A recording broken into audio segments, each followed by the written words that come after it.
Bonjour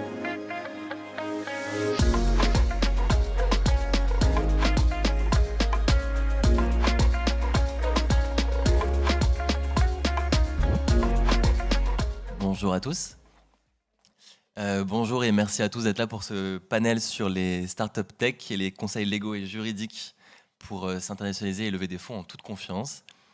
Je vais d'abord me présenter rapidement avant de présenter nos experts et expertes. Moi, je suis le managing partner de Razors Partners. C'est une banque d'affaires tech que j'ai lancée qui fait du conseil en levée de fonds et M&A à des startups et scale-up en Afrique. Et pour introduire un peu notre sujet, on a remarqué un truc un peu particulier avec nos clients, c'est que je pense 70% de nos clients sont incorporés au Delaware, aux États-Unis. Alors qu'on parle de startups qui opèrent exclusivement en Afrique. Les 30% restants vont être incorporés, c'est le cas plutôt en Afrique francophone, à Paris ou au UK. On y est, je pense, peut-être tous et toutes habitués dans ce panel, du moins. Je ne sais pas si pour vous c'est évident ou pas, mais c'est quand même frappant. Enfin, ça dénote d'emblée une apparente complexité juridique, un risque juridique perçu à tort ou à raison. Et cette complexité juridique, je pense, enfin, on le sait ici, se retrouve tout au long du cycle de vie d'une start-up, que ce soit du coup de l'incorporation jusqu'à l'exit, en passant par les phases d'expansion, les moments de levée de fonds, de mise en place de plans de stock option, etc. Et on a du coup un panel ici qui va nous permettre de naviguer un petit peu mieux et de permettre aux entrepreneurs qu'il y a peut-être dans la salle de naviguer un peu mieux dans cette complexité quand on est une start-up qui s'étend ou qui s'implante en Afrique. Vous m'entendez bien? Le micro, vous m'entendez bien? Ça marche bien? Ok. Et alors nous avons avec nous, donc je vais commencer de gauche à droite, Isadora, qui a passé 12 ans à l'AFD quand même, a été CEO de Digital Africa. Quand même. Félicitations Isadora pour cette résilience. Bonjour tout le monde. Ouais, cette carrière verticale. Je suis encore là et je souris encore. CEO donc de Digital Africa, avant de lancer ITAR, où tu as accompagné, si je ne dis pas de bêtises, des fondateurs et des fonds eux-mêmes sur leur levée de fonds. Tu as travaillé notamment avec Saina ou ProBoutique par exemple. Nous avons ensuite Emma, Bonjour. avocate depuis... Bonjour Emma. Avocate depuis 4 ans chez DJS Avocats, un cabinet pluridisciplinaire, spécialisé notamment en droit des sociétés, en venture capital, et qui a entre autres accompagné, je ne sais pas si vous la connaissez, la licorne algérienne Yassir, un petit peu la start-up flagship en Algérie. Nous avons ensuite Sonia. Bonjour. Il faut dire bonjour à Sonia. La fondatrice de l'African Legal Factory, qui a conseillé des fonds de VC, des incubateurs et des accélérateurs sur tout le continent et qui veut maintenant, si j'ai bien compris, révolutionner l'accès aux services juridiques pour les entrepreneurs sur le continent. On va y revenir. Vincent, ancien Head of Business Development Afrique d'Edenred, Monsieur Afrique Edenred, me disait-il, puis le même rôle chez Partech. Tu es maintenant le Managing Director de Chapter 54, un accélérateur pour scale-up européennes qui souhaitent renforcer leur présence ou s'étendre en Afrique. Et tu as travaillé avec des scale-up comme SumUp ou Ledger, que vous connaissez peut-être. Et enfin, last but not least, mon cher ami Henri Olivier. Bonjour à tous. Avocat en droit des affaires, ex-Auric, ex-Asafo et maintenant à ton compte. Assez versatile, tu as accompagné des fonds et des fondateurs sur différents types de transactions. Tu as travaillé avec l'Africa Mobile au Sénégal ou Beacon Power Services au Nigeria, qui a closé d'ailleurs une levée importante récemment. Et tu as aussi aidé les entreprises étrangères dans leur implantation en Afrique, comme BetClick. Bon, je vous propose déjà d'applaudir un peu notre panel d'experts et d'expertes. Et on va commencer tout de suite avec les questions et dans le vif du sujet, avec une question pour toi, Vincent. Quels sont les principaux défis juridiques auxquels les startups sont confrontées lors de leur expansion depuis l'Europe vers l'Afrique? Bonjour à tous. Donc effectivement, moi j'ai la chance d'accompagner des tech européennes dans leur déploiement en Afrique. Et le premier défi qu'elles doivent surmonter, en fait, c'est la peur que peut représenter une expansion en Afrique. Quand on est une société européenne, l'idée qu'on va peut-être devoir créer une filiale un jour sur le continent africain est quelque chose qui peut effrayer. Parce qu'on n'est pas familier du cadre légal, on se demande comment les éventuels conflits avec les clients, les fournisseurs vont être tranchés. Et donc nous, notre rôle, ça va être de les rassurer. Une expansion en Afrique ne signifie pas day one, l'ouverture d'une filiale dans un pays donné. Il faut faire preuve de flexibilité et dans la gestion du temps et avoir une approche différenciée en fonction des pays. S'agissant de la gestion du temps, on n'est pas obligé pour commencer à tâter le marché africain d'ouvrir tout de suite une filiale sur le continent. On observe de plus en plus que des techs européennes ont recours à un country launcher qui, en première lecture, fait partie de leurs effectifs, mais qui est juste là en fait pour faire un premier moment d'évangélisation sur les solutions de la société en question. Dernièrement, je disais que Salesforce a ouvert au Nigeria. Donc, on pourrait croire en première lecture que Salesforce a incorporé une filiale de droit nigérian localement. Ce n'est pas du tout comme ça que ça se passe. En fait, ils ont recruté une personne dont on ne sait pas si elle est salariée ou freelance, qui est leur country launcher, basé entre Lagos et Londres. Et peut-être qu'à moyen terme, Salesforce aura une filiale localement, mais ils n'en sont pas encore là. Mais en tout cas, le temps qu'ils emmagasinent des connaissances sur le marché nigérian, eh bien, ils seront fait aussi une conviction sur la nécessité ou non d'incorporer une société en local. Donc voilà pour le sujet, on va dire pour le facteur temps. Pour le facteur géographique, moi j'ai en mémoire une société qu'on a accompagnée, qui n'est pas très loin d'ici, dans le Vaucluse, qui s'appelle Bi-Énergie, qui est sur un sujet passionnant, qui est celui de la régénération des batteries. Donc là, on est vraiment sur de la tech qui se touche. Hein. Et quand on les a pris en main, ils traitaient avec la même intensité la perspective d'un déploiement aux Seychelles, donc pays de 70 000 habitants, et la perspective d'un déploiement au Maroc. Et on leur a fait comprendre qu'en fonction des pays, le setup juridique à mettre en place devait être différencié. Autant au Maroc, parce que le business le justifiait, ils pouvaient s'embarquer dans cette complexité que représente la constitution d'une joint venture avec un acteur local, surtout un acteur marocain. Autant aux Seychelles, il fallait qu'ils trouvent un distributeur, take the money and run, et pas de dispersion, surtout étant donné la taille de Bi-Énergie qui n'est pas, pour le coup, un équivalent de Salesforce. Donc, il n'y a pas d'urgence à s'incorporer, et encore moins à le faire partout. Voilà. Ok, donc ça peut être fait du coup par étapes, d'une manière plus ou moins asset light ou asset heavy, on va dire. Ça vous parle, peut-être les avocats du panel, dans l'accompagnement des startups avec lesquelles vous avez travaillé? Ils vont dire le contraire, ils vont dire qu'il faut absolument s'incorporer et avoir les recours d'un conseil. Non, moi, ce que j'aurais envie de dire peut-être, c'est que parfois, la question de l'incorporation, elle se pose au moment où tu lèves des fonds, parce qu'il y a certains fonds qui vont avoir comme prérequis que tu aies un ancrage, et a fortiori des fonds institutionnels, en fait. Donc, c'est vrai que dans la stratégie de levée de fonds, il faut être attentif à ça. Parce que si tu prévois pas, tu vois, si tu te dis, je vais lever des fonds pour aller, parce que je vais porter une expansion géographique avec cet argent-là, bah, il faut être attentif à ça, parce que la question de l'incorporation, tu as raison, elle n'est pas toujours nécessaire, mais parfois, elle l'est si tu vises tel ou tel fonds. Et d'ailleurs, ça pose des vrais problèmes, parce que tu te retrouves à devoir immatriculer, donc avoir des charges, et puis beaucoup de choses ensuite, notamment en matière fiscale, puisqu'on sait que dans pas mal de pays encore du continent, la question de la fiscalité pour les startups est la même que pour celle des grands groupes, en fait. Enfin, tu vois, il n'y a pas de fiscalité différenciée, qu'on soit petit ou grand, quoi. Optimiser, ouais. Et donc, en fait, ça pose des vrais sujets. Et en même temps, donc c'est une question... quand on lève des fonds, parfois, on est obligé, en fait, d'aller incorporer pour montrer cet ancrage local-là. Non, c'est vrai qu'effectivement, quand on s'implante à l'étranger et dans le cadre de levée de fonds, une des premières choses que vont demander les investisseurs, c'est d'être conforme. C'est la conformité réglementaire, c'est de respecter toutes les exigences de conformité. Et donc, effectivement, ça peut faire peur aux entrepreneurs. Mais le critère que je dis souvent à mes clients, c'est celui de la confiance, parce qu'effectivement ils ont peur, et c'est effectivement la confiance là où on va envers le public utilisateur qui va recevoir notre activité, nos partenaires, nos investisseurs, etc. Donc effectivement il y a un cadre de confiance, comme tu disais, à mettre en place. Très clair. Henri-Olivier, tu veux ajouter quelque chose? Oui, je voulais ajouter un dernier point concernant justement la question de la sécurité juridique quand on va d'une entreprise européenne qui va en Afrique. Il y a des cas concrets, c'est savoir est-ce qu'on peut constituer une société dans un pays africain en étant actionnaire à 100% de cette structure. Et là, ça change d'un pays à l'autre. Vous avez des pays comme la Côte d'Ivoire où une société de droit français, une personne morale, une personne physique, anglaise, enfin britannique ou russe ou chinoise, peut constituer une société de droit ivoirien en étant actionnaire à 100% de cette structure. En revanche, si vous allez en RDC, ce n'est pas le cas. Si vous allez au Ghana, ce n'est pas le cas. Si vous allez en Tunisie, ce n'est pas le cas.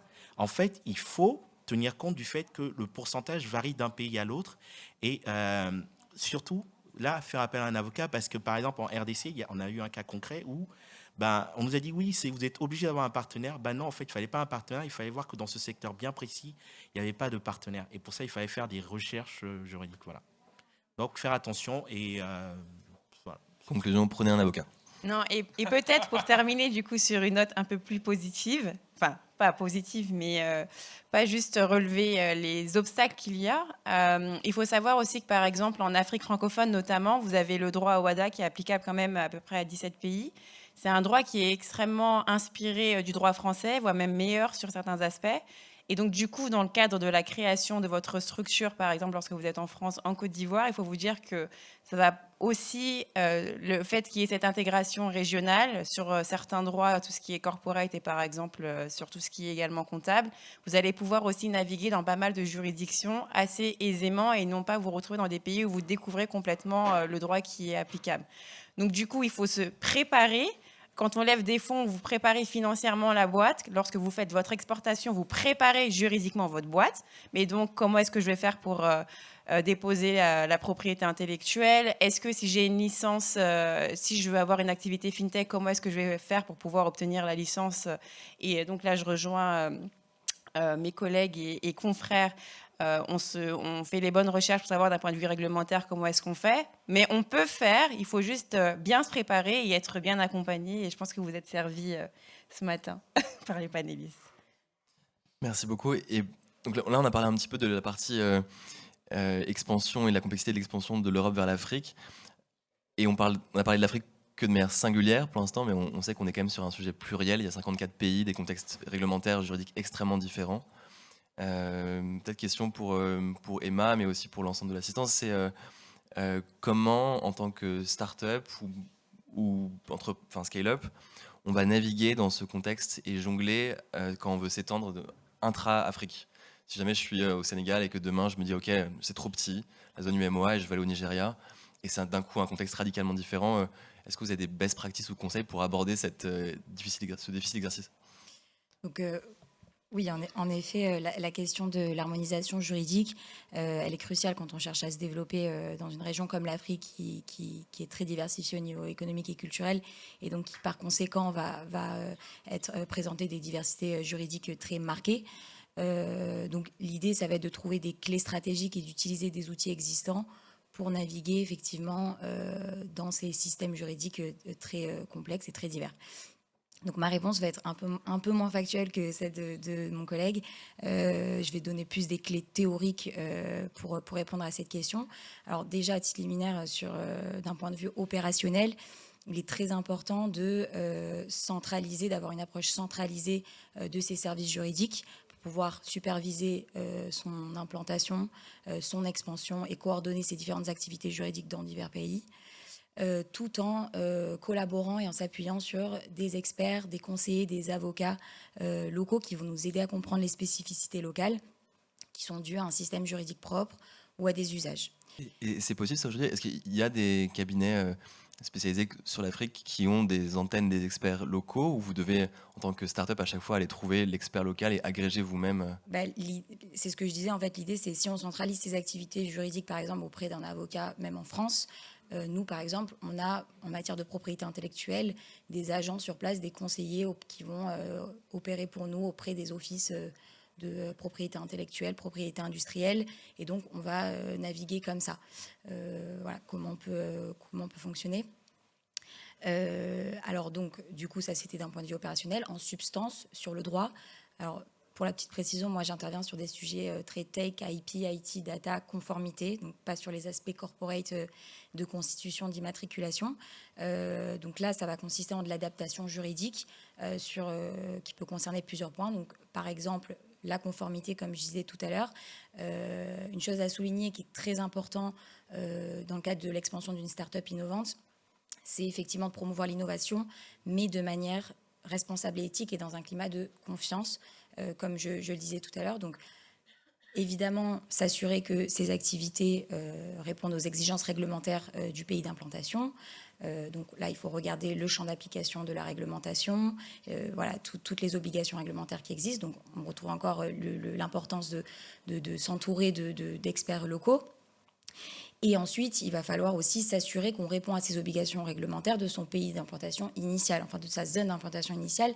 Je pense notamment au règlement européen, par exemple en matière de protection des données, le RGPD, mais aussi le récent IA Act, qui ont des portées qu'on dit extraterritoriales, c'est-à-dire qu'ils ne vont pas s'appliquer uniquement aux organismes qui sont implantés sur le territoire européen, mais à tous les organismes, entités qui fournissent des services, qui traitent des données de résidents européens. Donc quand on est dans le cadre d'un groupe, ça peut impliquer, par exemple, ou d'une expansion, ça peut impliquer des transferts hors UE, des transferts hors zone EEE, et donc qui nécessitera de mettre en place un cadre de protection et de sécurité suffisante en respectant d'autres réglementations que les réglementations locales. Ensuite, un contexte à la fois, un contexte local et international à prendre en compte pour pouvoir s'internationaliser au mieux. Complètement. Et le deuxième point que je veux aborder, c'est effectivement, donc pour ce qui concerne par exemple, comme tu le disais, les actifs immatériels, on va étendre la protection de ces actifs donc en Afrique. Et donc ça peut être du cas par cas, on enregistre ces actifs, ces droits de propriété intellectuelle, marques, brevets, dépôts, dessins et modèles, auprès de chaque office locaux. Mais il y a aussi des initiatives continentales dans le cadre de procédures centralisées. Donc il y a la procédure internationale devant l'OMPI, l'Organisation mondiale de la propriété intellectuelle, et également des initiatives continentales. Donc je pense par exemple à l'Organisation africaine de la propriété intellectuelle, qui va regrouper, il me semble, une vingtaine de pays francophones pour déposer ces droits de propriété intellectuelle. Et il y a également l'Organisation régionale africaine de la propriété industrielle pour les pays, cette fois-ci anglophones, francophones, anglophones, pardon. Voilà. Et ensuite, le dernier point pour exploiter cette harmonisation des systèmes juridiques, c'est d'adapter ces contrats, notamment dans le cadre de contrats internationaux.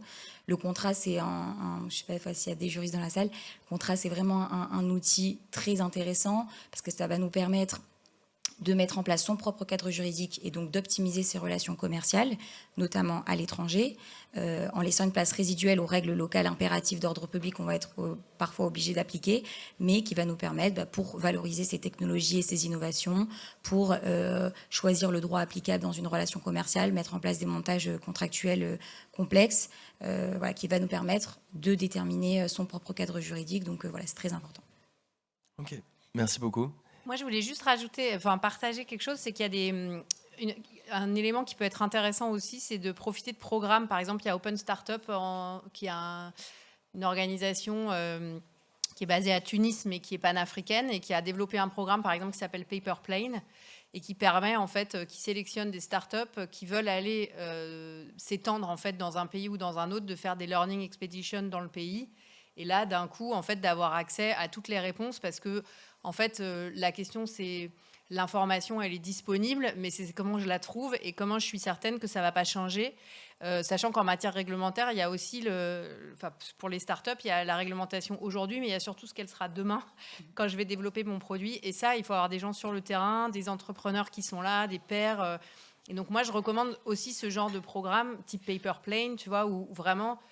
tu vas être entre pairs encadré, tu vas dans un pays et tu peux poser toutes les questions et tu vas avoir sur place assez rapidement, donc du pair à pair, quoi. Ouais, encore une fois, d'aller sur place et d'être dans le local content au maximum, quoi. Ouais.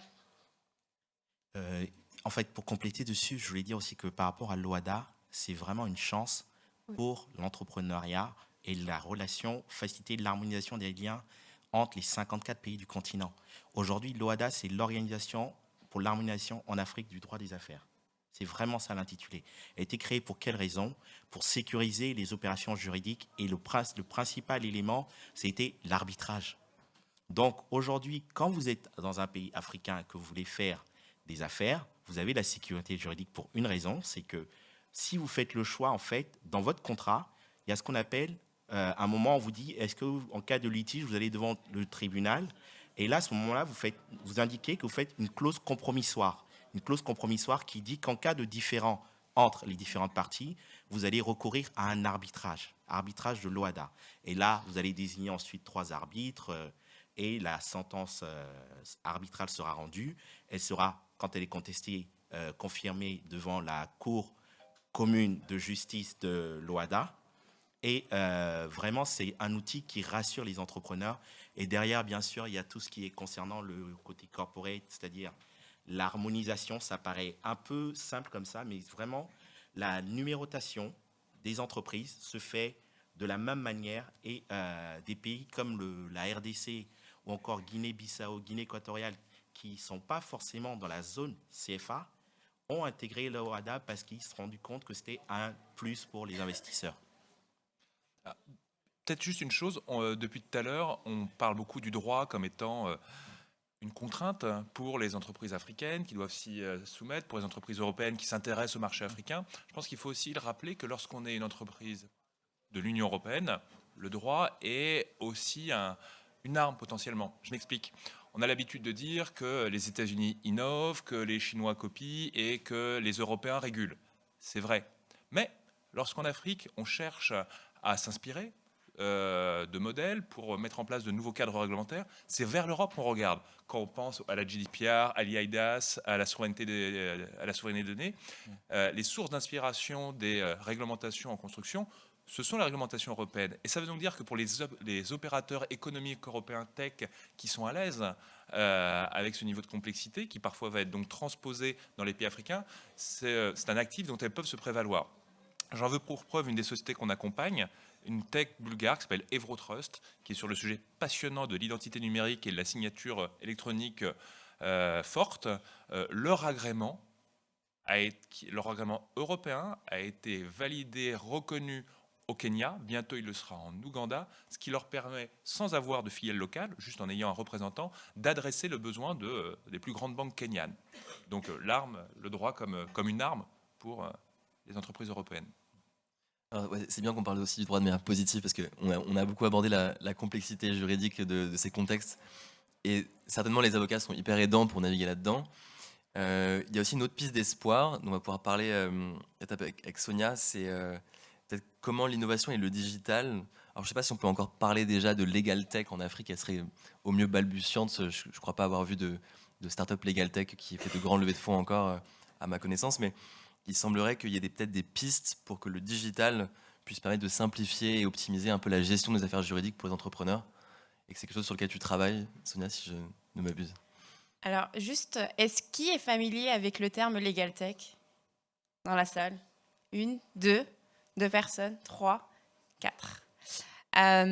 Effectivement, tu as tout à fait raison. On est vraiment aux prémices dans le secteur de la legal tech sur le continent, mais essentiellement en Afrique francophone. C'est peut-être pour ça du coup que tu as l'impression qu'on en est vraiment au tout début et qu'il n'y a que quelques legal tech. En Afrique anglophone, c'est quelque chose qui est assez développé depuis un bon moment déjà, depuis une dizaine d'années. Et donc, pour tous ceux qui ne sont pas familiers avec la legal tech, l'idée de la legal tech, c'est vraiment de digitaliser les services juridiques.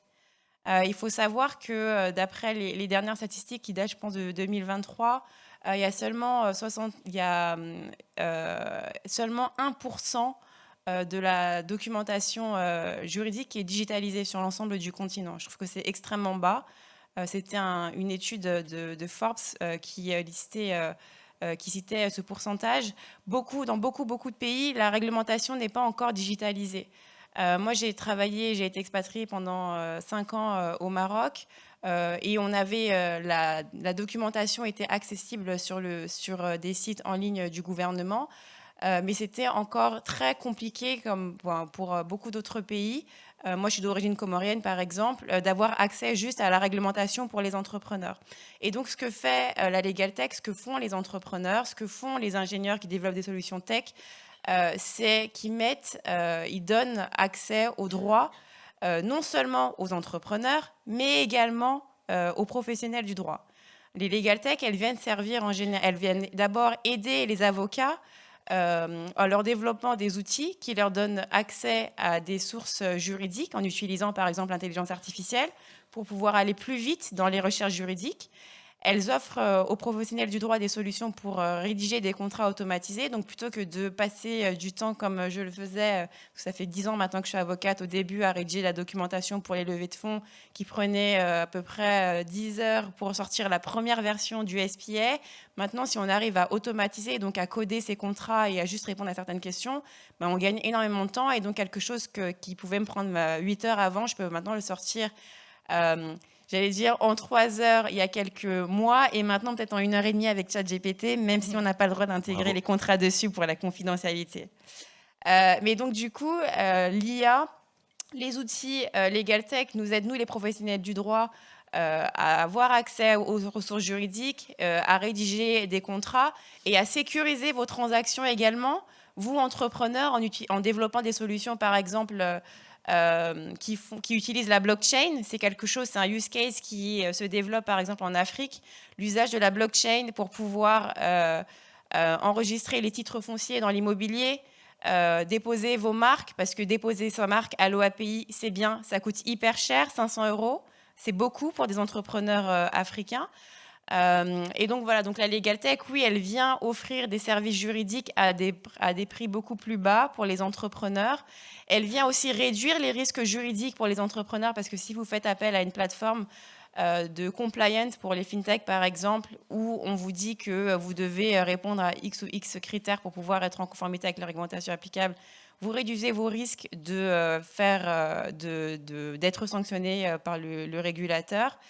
Et vous pouvez aussi, du coup, en ligne, normalement, avoir accès à tous les avocats qui sont disponibles sur le continent, parce que c'est quelque chose qui n'est pas du tout digitalisé. Donc, LegalTech pour les professionnels du droit, LegalTech pour les entrepreneurs, pour faire des économies d'argent et surtout avoir accès aux services juridiques. Et juste pour terminer, parce que je pense que le marché africain est très spécifique, enfin, c'est pas très spécifique, mais moi, par exemple, du coup, je suis la fondatrice d'African Legal Factory. Et la mission de African Legal Factory, ce qu'on aime dire, c'est qu'on aime muscler juridiquement les entrepreneurs du continent. Parce que le sujet qu'il y a sur le continent, et surtout pour l'Afrique francophone, c'est qu'il ne faut pas juste donner des outils LegalTech aux entrepreneurs, il faut surtout éduquer juridiquement les entrepreneurs. Et donc moi au début j'étais dans mon optique produit, je veux faire un super produit digitalisé et codé, et en fait je me suis rendu compte en parlant avec les entrepreneurs que ce qu'il faut c'est surtout leur expliquer ce qu'il y a dans les contrats. Pourquoi est-ce qu'il faut déposer sa marque? Pourquoi est-ce que ce document-là que l'investisseur il t'a donné, cette clause-là, elle ne va pas? Et donc plutôt que de se dire on veut développer des produits et être dans la Legal Tech Nation, etc., moi, je pense qu'un bon produit LegalTech actuellement en Afrique, c'est un bon produit qui donne accès et qui explique le contenu juridique aux entrepreneurs. Ouais, entièrement d'accord. Peut-être une réaction, après on passe aux questions suivantes, rapidement. Ok, bah sinon on enchaîne. Parce qu'on a parlé pas mal de l'aspect légal, expansion, etc. On a aussi ce sujet du financement qui est un peu notre grande question dont tous les panels parlent un peu indirectement et on ne va pas y couper non plus. Peut-être pour toi, Isadora, qui travaille là-dedans spécifiquement, quand on est à cheval entre l'Europe et l'Afrique, quelle stratégie de financement adopter, et notamment à l'aune un petit peu de cette complexité aussi juridique qu'on vient d'évoquer entre ces deux géographies? Alors, moi, ce que je voudrais dire d'abord, c'est que, et je rejoins Vincent là-dessus, c'est que le droit, c'est les règles du jeu, en fait. Hein. Donc, tout ce qui est juridique, en fait, c'est comme si on se lançait dans un jeu et tout le monde connaît les règles, sauf vous, quoi. Donc, c'est assez inconfortable. Et donc, le droit, au départ, pourquoi ça existe? C'est pour créer de la sécurité. Et que quelque part, c'est pour ça que moi, je suis avocate aussi. Et pendant toutes les années d'études, on nous embête sur les termes. Mais en fait, c'est super important. Pourquoi? Parce que ça veut dire qu'on crée un langage commun, quoi. Et donc, en fait, là, quand on part en stratégie d'investissement, ce qu'il faut bien comprendre, c'est que finalement, c'est investir, lever des fonds, c'est assez normé, quoi. C'est-à-dire que les différentes étapes en matière de documentation juridique, elles sont toujours un peu les mêmes. Et finalement, la marge de négociation, en fait, il faut bien comprendre que, moi, ce que j'ai envie de dire surtout à ce stade-là, c'est que l'entrepreneur, il doit garder le pouvoir de négociation sur ce qui va se passer. Parce que typiquement, quand un fonds investit chez moi et que je suis un entrepreneur et que je lève de l'argent, c'est un mariage qui va durer entre 5 et 10 ans. Et donc, si on n'est pas hyper clair sur le contrat de mariage, ça peut créer des crispations dans le temps. Et donc, je rejoins complètement ce que tu dis sur le fait que c'est une histoire d'éducation et qu'en fait, ce temps-là, donc stratégiquement, je dirais, la première stratégie, c'est de prendre le temps de bien comprendre en fait quels sont les différents éléments et qu'est-ce qui se passe sur le marché. Et ça, c'est du pair à pair, c'est aller sur le terrain, c'est discuter avec des gens parce que, en fait, en fonction des conditions de marché, ma marge de négociation ne sera pas la même. Et finalement, c'est assez peu du juridique. C'est-à-dire que le juridique, c'est un cadre, mais à l'intérieur, on discute. Et surtout, quand on fait du business, tout est très contractuel, en fait. Donc, il y a l'aspect juridique dont on a déjà parlé sur la réglementation. Et là, c'est étatique, il faut aller regarder. C'est des conditions sur lesquelles on n'a pas la main. Mais quand on est en levée de fonds, finalement, ça reste du transactionnel, quoi. Donc, plus ou moins, en fait, en fonction de ma marge si je suis un entrepreneur que tout le monde veut avoir. Et typiquement, là, on a une levée de fonds avec une boîte sénégalaise qui s'appelle Socium, que Valentin connaît bien, puisque c'est lui qui a l'idée ça, avec Brega, donc un fonds européen qui a aussi, donc Partech fait aussi partie du tour de table avec Orange Venture. Là, c'est un cas d'école, en fait, d'une boîte sénégalaise que tout le monde voulait, parce qu'en fait, ils travaillent sur digitaliser le système RH, les systèmes RH dans les entreprises africaines. Ils étaient super matures, ils avaient des super MRR, enfin, ils avaient des super... et donc là, les investisseurs, on en parlait tout à l'heure, il y a 8 investisseurs autour de la table, plus des business angels, tout le monde voulait y aller. Donc je sais pas, je suis pas dans les... C'est Valentin qui peut nous dire, mais j'imagine que le pouvoir de négo de Socium, il n'était pas le même qu'une start-up que personne connaît et qui a envie d'aller lever des fonds. Donc ce que je veux dire par là, c'est que la stratégie au départ, c'est prendre le temps d'abord de construire un vrai produit et d'avoir des revenus, parce que c'est toujours mieux quand on part en levée de fonds, parce qu'entreprendre, c'est pas lever de l'argent et faire la une des boîtes parce qu'on a cramé du cash, c'est d'abord essayer de montrer qu'on est vraiment en train d'adresser un problème en générant du revenu. Et que c'est ça, une entreprise, c'est la différence entre ça et une NGO, et je porte pas de jugement, c'est juste la différence de... Voilà. Et derrière, en fait, quand on part lever des fonds avec une entreprise et qu'on va voir un investisseur, en fait, c'est toujours la même chose, en fait. C'est très normé, c'est une méthode, en fait. Et ça, il y a quand même pas mal de documentation, et Sonia, elle peut vous aider là-dessus et tout, sur vraiment les différents steps et les éléments. Par exemple, une term sheet, c'est très court, en fait. C'est pas beaucoup d'articles, en fait, dans une term sheet. Ce qui va être important, c'est de comprendre bien les termes, comprendre ce que ça veut dire une obligation convertible versus un safe, par exemple. Enfin, ce genre de termes, et ça, c'est des définitions. Et ça, il faut se faire aider, et surtout ne pas avoir peur de dire je ne comprends pas, en fait, parce que c'est comme un chirurgien qui a fait 15 ans d'études. C'est sûr que quand il parle, si on n'est pas chirurgien, on ne comprend pas. C'est pareil pour le monde juridique, en fait. Et je pense que ça, c'est vraiment très important. Et de se dire, en fait, je discutais avec une start-up tunisienne, Douda, qui veut développer, en fait, qui fait de l'élevage de vers de terre, en fait, pour l'alimentation animale. Et en fait, lui, il a décidé de s'immatriculer en France parce qu'il veut une expansion panafricaine et qui dit, en fait, en France, si je veux aller de Tunisie et que je veux faire du business au Kenya, c'est hyper compliqué. Donc finalement, en étant en France, c'est quasiment plus simple parce que ça me donne une identité européenne et je peux plus facilement au niveau juridique. Et en plus, lui, il est soumis à des réglementations sanitaires. Donc là, il a fait le choix de lever de la ressource auprès de la BPI et d'autres acteurs qui ne financeront que des boîtes immatriculées en France. Donc ça, c'est aussi important dans la stratégie. C'est de regarder une fois de plus les financeurs, quels sont leurs critères.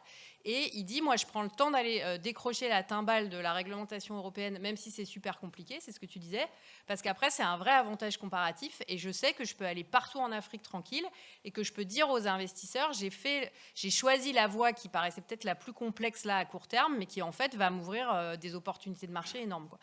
Donc, je ne sais pas si c'est clair sur la stratégie, mais ce que je voulais juste dire, c'est que c'est hyper normé, donc il n'y a rien de magique. En fait, quand on lève des fonds, il y a un chemin et il faut comprendre les étapes du chemin. Et deux, il faut garder en tête que j'ai un pouvoir de négociation et que je ne suis pas obligée d'y aller à n'importe quelle condition. C'est avant tout un contrat de mariage, quoi. Ouais, complètement. Et pour compléter sur Socium, typiquement, en termes de stratégie de financement, Socium a pu attirer des investisseurs français, notamment parce qu'incorporés en France initialement. Et ensuite, il y a certains investisseurs pourtant européens qui ont voulu aussi une incorporation au Delaware pour d'autres raisons fiscales, etc. Mais donc, dans cette discussion et le pouvoir, je trouve, est quand même plutôt côté investisseur qu'entrepreneur, parce que on est souvent plus expérimenté quand on est un VC, qu'on a fait 50 deals, plutôt qu'un start-upper qui fait sa première levée de fonds. Donc là, je prêche aussi ma paroisse, mais je pense que se faire accompagner par un conseil financier également, c'est aussi assez pertinent. Mais voilà, c'était une parenthèse. Moi, je prêche pour ta paroisse aussi. Je pense prêchons pour nos paroisses respectives, vu les avocats et les banques d'affaires. Là-dedans, mais je suis d'accord avec toi qu'il faut se faire accompagner. Et c'est bien que tu parles de ça parce qu'effectivement, je prêche également pour ta paroisse. Merci à tous. Très good vibes ce panel quand même. Et sans transition, là on a parlé des stratégies de financement. Sur les mécanismes de financement eux-mêmes, pour revenir à une partie encore plus technique, juridique, accrochez-vous, c'est les derniers mètres, ça va être un peu technique. Henri, Olivier, D'accord. quelles spécificités sont à prendre en compte ou à anticiper quand on lève des fonds en tant que start-up africaine? S'il y en a qu'on n'a pas encore évoquées, je pense qu'il en reste. D'accord, très bien. Pour répondre à tes deux questions, la première question, c'est vrai qu'on va faire un aspect un peu pédagogique.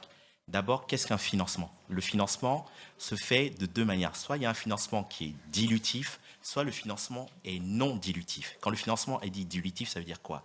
Ça veut dire que le capital social, la répartition du capital social va être modifiée. Quand le financement est non dilutif, la répartition du capital social n'est pas modifiée.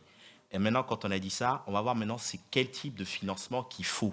Alors, le financement, il y a d'abord la première étape quand la société est, on va dire, phase de création au début. Ça, c'est ce qu'on appelle, à ce moment-là, c'est la phase de recherche et développement et consorts. Et bien, qu'est-ce qu'il faut comme investissement? C'est le love money. Soit vous sortez de l'argent de votre poche, soit vous faites appel à du love money. Le love money, c'est typiquement un oncle, une tante qui va vous donner de l'argent. Et pour quelle raison? La personne, elle va vous dire, au fait, moi, je n'attends pas forcément un bénéfice de ça. Ce que je souhaite, c'est que tu sois épanoui. Voilà. Et maintenant... mais oui, c'est ça. C'est très beau. Et à côté... beau, ça. Mais oui. C'est magnifique. Ah oui, Love tout money. à fait. Et Est-ce qu'on peut applaudir, s'il vous plaît, ces belles paroles sur l'amour et La l'investissement? spiritualité du. voilà. Voilà. Et à côté de ça, il y a aussi les dispositifs d'aide publique à l'innovation qui vous permet, quand vous êtes une entreprise et vous avez votre projet, de pouvoir être accompagné par par exemple des régions, des États, des organisations non gouvernementales ou des IFI qui vont vous avancer de l'argent. Il y a pas mal de programmes avec Digital Africa, Boost et tous ces programmes-là. Et ben ça, c'est pour la première partie. Ensuite, quand vous avez commencé à développer le produit et que vous avez commencé à avoir vos premiers clients, vous pouvez effectivement recourir à ce moment-là aux business angels. Les business angels, c'est des personnes qui ont généralement réussi dans le monde des affaires et qui se disent, OK, moi, je connais très bien le secteur, je ne sais pas, de la santé, je connais très bien le certain secteur de la mobilité. Et ben, qu'est-ce que je vais faire? Je vais encourager investir dans des projets innovants avec des jeunes ou des moins jeunes qui ont une très bonne idée. Et ce que je vais leur apporter, c'est de l'argent. Mais surtout, ce qui intéresse les fondateurs, c'est un investisseur qui connaît le secteur, qui peut lui ouvrir, donner des conseils stratégiques. Il n'a pas forcément les moyens de se payer les services de McKinsey ou de BCG. En revanche, ils peuvent recourir à ce genre de personnes, business angels. Et puis aussi, il y a bien évidemment tout ce qui est les banquiers d'affaires qui ont une certaine expérience du continent africain, tels que Razors et autres, qui sont là justement pour identifier ces projets-là et les accompagner. Donc, on a vu qu'il y avait pré-création, phase de recherche et ressources de développement, pré-création, création du projet.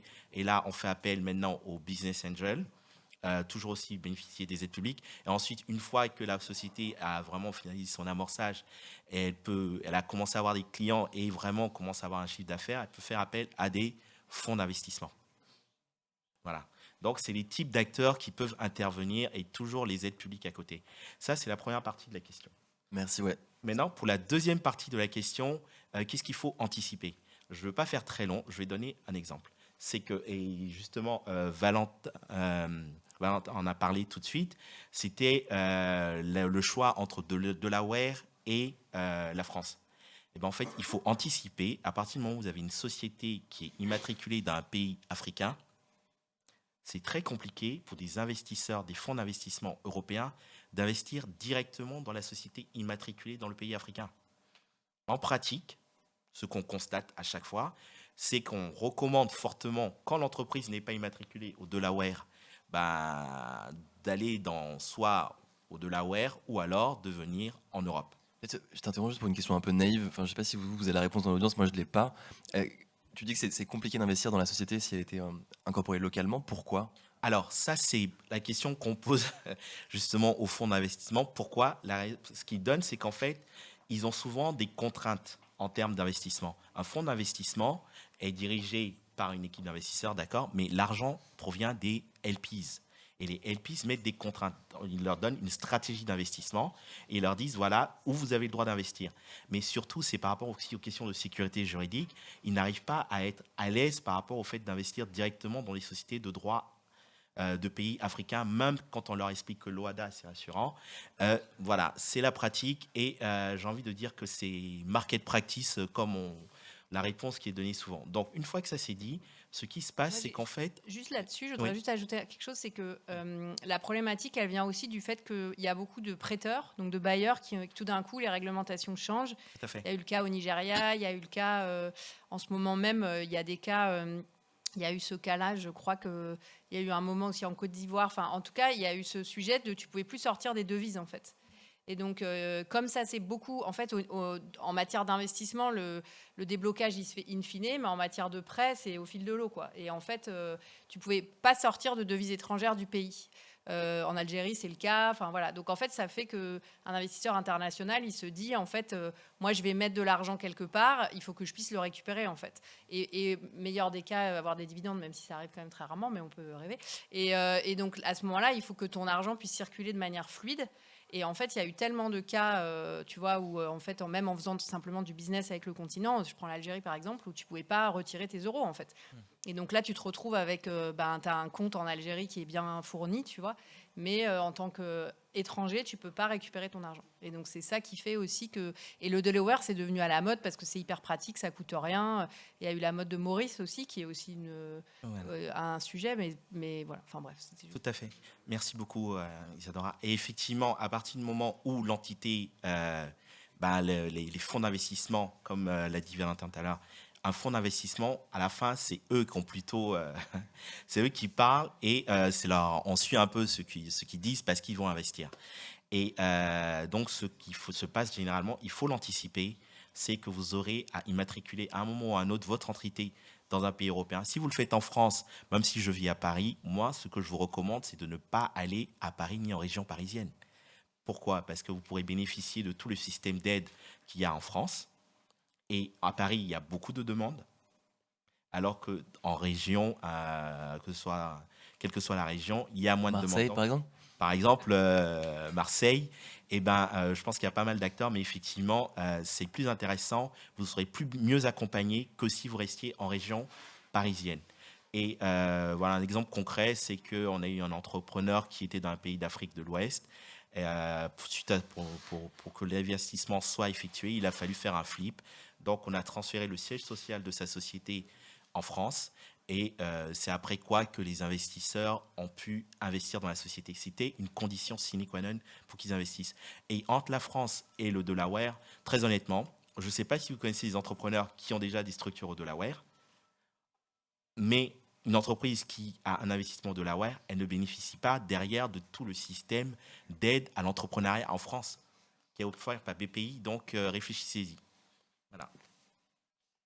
Merci beaucoup. Je crois qu'on a presque même dépassé, mais merci à tous. Je pense que vous pouvez applaudir nos experts et expertes. Pas le temps pour des questions. Hein. Okay. Non. L'année prochaine. Merci en tout cas. Merci. Qui a envie de devenir avocat là maintenant?